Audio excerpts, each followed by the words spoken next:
What happens when one of Hollywood's most unpredictable actors sits down with one of daytime television's most opinionated hosts and everything goes completely off the rails?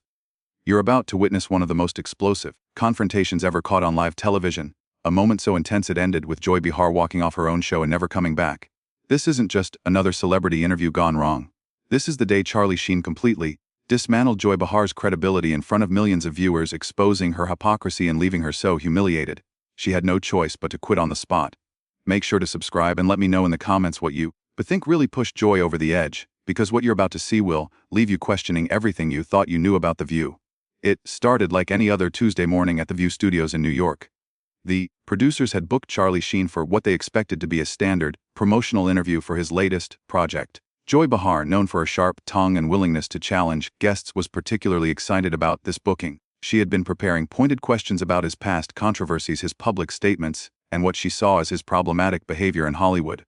What the producers didn't anticipate was that Charlie Sheen had done his homework too. He knew exactly who Joy Behar was, her history of controversial statements, and her pattern of grandstanding during interviews. He came prepared for battle, and Joy had no idea what was coming. As the cameras rolled and the show went live, Joy began with what seemed like a friendly introduction. "We're here with Charlie Sheen. And Charlie, I have to say, you've certainly had quite the journey in Hollywood. Some might say a rocky one." Charlie smiled that famous grin of his and leaned back in his chair. "Well, Joy, I could say the same about your journey in television. Some might say hypocritical." The other hosts immediately sensed the tension. Whoopi Goldberg shifted uncomfortably in her seat while Sarah Haynes looked between the two guests with obvious concern. But Joy, true to form, doubled down. "Hypocritical? That's interesting coming from someone who's had very public struggles with substance abuse and has made some questionable comments about women over the years." Charlie's expression didn't change, but his voice took on that edge that anyone familiar with his interviews would recognize. "You want to talk about questionable comments about women? Should we discuss your comment about how Republican women are just angry because they can't get dates? Or maybe your statement that conservative women don't think for themselves?" Joy's face began to wreathe slightly, but she pressed on. "Those were political observations, Charlie. There's a difference between political commentary and personal attacks." "Political commentary?" Charlie repeated slowly as if tasting the words. "Is that what we're calling it now? Because I seem to remember you saying that women who vote Republican are basically voting against their own interests because they're too stupid to know better." Was that political commentary too? The studio audience had gone completely silent. This wasn't the usual back-and-forth banter that The View was known for. This was something else entirely. Joy looked to her co-hosts for support but found none. Even Whoopi, usually quick to jump into any controversy, seemed to be staying out of this one. "I think you're taking my words out of context," Joy said, but her voice had lost some of its usual confidence. Charlie leaned forward slightly, his eyes never leaving Joy's face. "Out of context, Joy. I watched the entire segment multiple times. You spent 15 minutes explaining why women who don't agree with your politics are essentially brainwashed. But when I make a joke about Hollywood culture, suddenly I'm the problem." "Your jokes weren't just about Hollywood culture," Joy shot back, her voice rising slightly. "You've made degrading comments about women. You've had public meltdowns. And frankly, your behavior has been erratic at best." "Erratic?" Charlie repeated, nodding slowly. "That's rich coming from someone who once screamed at a guest for having different political views and then claimed you were the victim when people called you out for it. Tell me, Joy, when you were having your very public meltdown about the election results, was that erratic behavior or just passionate journalism?" The cameras captured every moment of Joy's face as it cycled through emotions: anger, embarrassment, frustration. She was clearly not used to being on the receiving end of this kind of direct confrontation, especially not on her own show. "I've never had a public meltdown," Joy insisted, but her voice was shaking now. Charlie pulled out his phone, and for a moment Joy looked hopeful that he was going to back down. Instead, he began reading from what was clearly a prepared list. "November 15th, you threw papers at your co-host during a commercial break because she disagreed with you about climate policy. December 3rd, you walked off set during a live show because a guest corrected your facts about healthcare statistics. January 22nd, you interrupted a guest 7 times in under 3 minutes because you didn't like their opinion about foreign policy." Should I continue? The silence in the studio was deafening. Joy's mouth opened and closed several times, but no words came out. The other hosts looked like they wanted to be anywhere else in the world. Those were just," Joy stammered. "I'm passionate about the issues that matter to Americans." "Passionate," Charlie said, leaning back again. "Is that what we're calling it? Because from where I'm sitting, it looks like you can dish it out, but you can't take it. You've built a career on attacking people, questioning their character, their intelligence, their motives. But the minute someone does the same thing to you, suddenly you're the victim." Joy's face was now noticeably flushed and her hands were clenched on the desk in front of her. "This is completely inappropriate. This is supposed to be an interview about your work." "Oh, now you want to talk about my work?" Charlie asked, raising an eyebrow. Because 5 minutes ago you wanted to talk about my personal life, my struggles, my past mistakes, but when the spotlight turns on you, suddenly we need to change the subject. The tension in the room was so thick you could cut it with a knife. Joy looked desperately to the producers off camera, but they seemed just as stunned as everyone else. This wasn't going according to anyone's script. I think we should move on. Whoopi finally interjected, trying to save the situation. But Charlie wasn't done. No, I think this is important. Joy has spent years telling Americans what to think, who to support, how to live their lives. She's positioned herself as some kind of moral authority. But what's her qualification for that exactly? What has she done besides criticize other people? Joy's eyes flashed with anger at Charlie's question about her qualifications. She straightened in her chair, clearly deciding to go on the offensive rather than continue playing defense. My qualifications. I've been in this business for decades. Charlie, I've interviewed presidents, world leaders, celebrities. I've covered major news events and political campaigns. What exactly have you done besides make movies and caused scandals? Charlie smiled that dangerous smile again. Well, Joy, I've entertained millions of people, created jobs for thousands, and managed to do it without pretending to be something I'm not. I've never claimed to be a journalist or a political expert. I'm an actor, but you seem to think your opinion carries more weight than actual experts. I am a journalist, Joy snapped. I've been doing this longer than you've been making your little sitcoms. Journalist, Charlie laughed. And it wasn't a pleasant sound. Joy, when was the last time you actually reported news?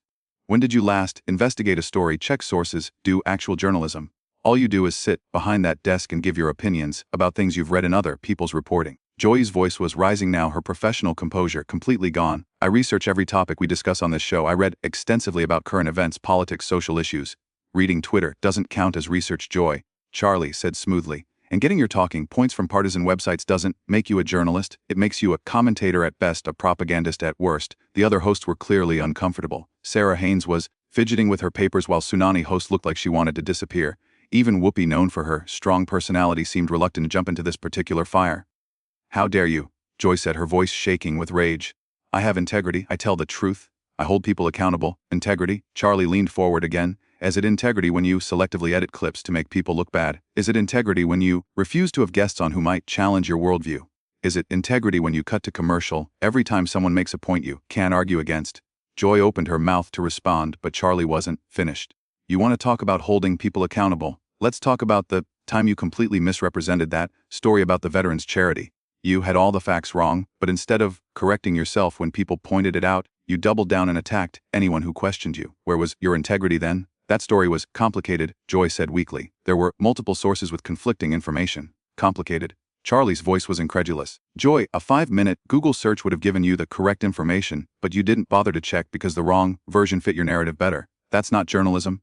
That's activism, disguised as news. Joy was visibly struggling now. Her hands were shaking slightly and she kept looking off camera, as if hoping someone would rescue her from this situation. You're twisting everything, she said, but her voice lacked conviction. You're trying to make me look bad because you can't handle being called out for your own behavior. Charlie sat back in his chair, completely calm now. Joy, I'm not trying to make you look bad. You're doing that all by yourself. I'm just pointing out the hypocrisy. You've spent your career attacking people for things you've done yourself. You criticize actors for being out of touch while you live in a Manhattan penthouse. You lecture Americans about their values while you mock their beliefs. You claim to champion women while you attack any woman who doesn't agree with you politically. The studio was so quiet you could hear the cameras humming. Joy's face had gone from red to pale and she was gripping the edge of the desk so hard her knuckles were white. I don't attack women, she said, but her voice was barely above a whisper now. Charlie pulled out his phone again. Really, because I have a compilation here of you calling conservative women names, questioning their intelligence, suggesting they're being controlled by their husbands.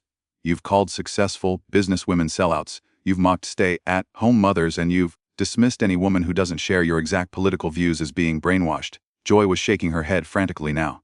Those weren't personal attacks. I was criticizing their positions. Charlie's voice was getting louder now, matching Joy's earlier volume. You called the former Secretary of State a puppet. You said a female Supreme Court justice was too stupid to understand the Constitution. You suggested that women entrepreneurs who support lower taxes are just greedy. How exactly is any of that criticizing positions rather than making personal attacks? Joy looked around the table desperately, but her co-hosts were all looking down at their papers or off to the side. No one was coming to her rescue. This is ridiculous, Joy said, her voice cracking slightly. You're ambushing me on my own show. Ambushing you? Charlie's laugh was sharp and humorless. Joy, this is exactly what you do to your guests every single day. The only difference is that usually they're too polite to fight back the way you fight, but I'm not most people. This interview is over, Joy said, starting to stand up. Sit down, Joy, Charlie said firmly. You wanted to interview me, so let's finish the interview. Unless you're admitting that you can't handle being treated the way you treat other people. Joy hesitated, half standing, clearly torn between her desire to escape and her pride. The cameras captured every second of her internal struggle. I don't have to sit here and listen to this, she said. But she wasn't moving toward the exit. No, you don't, Charlie agreed. But if you walk away now, you're proving my point. You're showing everyone watching that you're exactly what I said you are. Someone who can dish it out but can't take it. Someone who talks tough but runs when confronted with the same energy you bring to every conversation. Joy slowly sat back down, but her body language screamed defeat. She looked smaller, somehow less commanding than she had at the start of the interview. What do you want from me? She asked quietly. Charlie's expression softened slightly, but his voice remained firm. I want you to admit what you are, Joy. You're not a journalist, you're not an objective commentator. You're an entertainer just like me. The difference is that I own what I am. You hide behind claims of integrity and journalistic standards while behaving like a political operative. Joy stared at him for a long moment, her eyes filling with what looked suspiciously like tears. When she finally spoke, her voice was barely audible. You don't understand, Joy whispered, her voice trembling. This show, this platform, it's important. We're giving voice to issues that matter. Charlie's expression remained unchanged. Whose voice, Joy? Because it seems like the only voice that matters on this show is yours. When was the last time you had a guest on who genuinely challenged your worldview and you let them finish their thoughts without interrupting, without cutting them off, without dismissing them? Joy wiped at her eyes, trying to compose herself. But the damage was already done. The powerful, confident host who had started this interview was gone, replaced by someone who looked lost and vulnerable. With diverse viewpoints, she said weakly. Diverse? Charlie shook his head. Joy, having people agree with you 90% of the time instead of 100% isn't diversity. It's an echo chamber, and you've turned yourself into the chief echo. Whoopi finally tried to intervene again. Maybe we should take a break. And no, Charlie said firmly, never taking his eyes off Joy. We're not done here. Joy wanted to psychoanalyze me, to dig into my personal life, to question my character. Fair enough, but now it's her turn. Joy's breathing was becoming more labored, and she kept looking toward the exits. I can't do this anymore. Can't do what, Joy? Can't have a real conversation. Can't defend your own actions. Can't handle being questioned the way you question everyone else. Charlie's voice wasn't shouting, but it carried the weight of absolute conviction. This is what you do, Joy. Every single day you sit behind that desk and you tear people apart. You question their motives, their intelligence, their right to have opinions different from yours. But the minute someone turns that same energy on, you fall apart. Quote, Joy stood up abruptly, her chair sliding backward with a sharp screech. I don't have to listen to this. This is my show, is it though? Charlie asked calmly. Because, from where I'm sitting, it looks like you're just another employee who's been allowed to think she's more important than she actually is. The show will go on without you, Joy. The network will find someone else to fill that chair. But you'll just be another former talk show host who couldn't handle the pressure when it was applied to her, instead of by her. Joy's face was streaming with tears now, her makeup running, her professional facade completely shattered. You're a horrible person, she managed to choke out. Maybe I am, Charlie agreed. But at least I'm honest about who I am. I don't pretend to be a moral authority while behaving like a bully. I don't claim to care about women while attacking any woman who disagrees with me. I don't lecture people about tolerance while being completely intolerant of different viewpoints. Joy was backing toward the exit now, but Charlie's voice followed her. You know what the difference between us is? Joy, when I mess up, when I say something stupid or do something wrong, I own it. I don't hide behind claims of being misunderstood or taken out of context. But you've built an entire career on being the victim while victimizing others. Stop, Joy said, her voice breaking completely. Just stop. Why should I stop? Charlie asked, his voice relentless. You didn't stop when you spent 20 minutes attacking that young conservative commentator last month. You didn't stop when you made that military wife cry during your interview about veterans' benefits. You didn't stop when you deliberately mischaracterized what that small business owner said about health care costs.